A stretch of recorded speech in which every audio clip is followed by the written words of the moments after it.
आम्ही वर्षा सहलीला आमच्या मैत्रिणी सगळ्याजणी गेलो होतो आणि समोर असा खळाळता फेसाळता असा धबधबा पडत होता. वाह क्या बात है असं म्हणावं एवढ्यात मागून कोणीतरी म्हटलं की एवढं पाणी वाया चाललंय. पण चिंता करून उपयोग होत नाही, चिंतन करायला लागतं. ख्यातनाम निरूपणकार धनश्री लेले यांना घेऊन स्वयं पोहोचलं मेलबर्न आणि सिडनीमध्ये.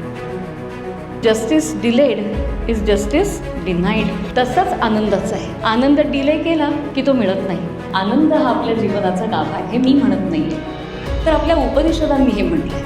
आणि आपल्या सगळ्यांची धाव ही आनंदाकडेच असते.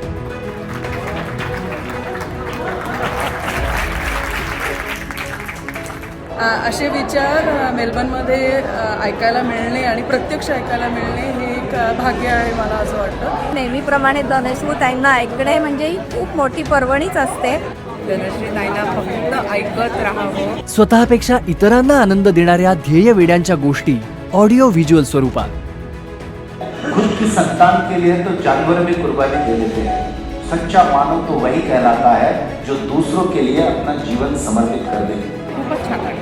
खूप इन्फॉर्मेटिव्ह होता, अतिशय सुरेख, मस्त, अप्रतिम झाला. अतिशय सुंदर. सर्वांनी हा प्रोग्राम आवर्जून पाहावा. आनंदाचं झाड सापडलं याबद्दल धन्यवाद. आता हेच आनंदाचं झाड आम्ही घेऊन येत आहोत पुण्यामध्ये 2 नोव्हेंबरला. तारीख लक्षात ठेवा, 2 नोव्हेंबर. आणि रजिस्टर करायला विसरू नका.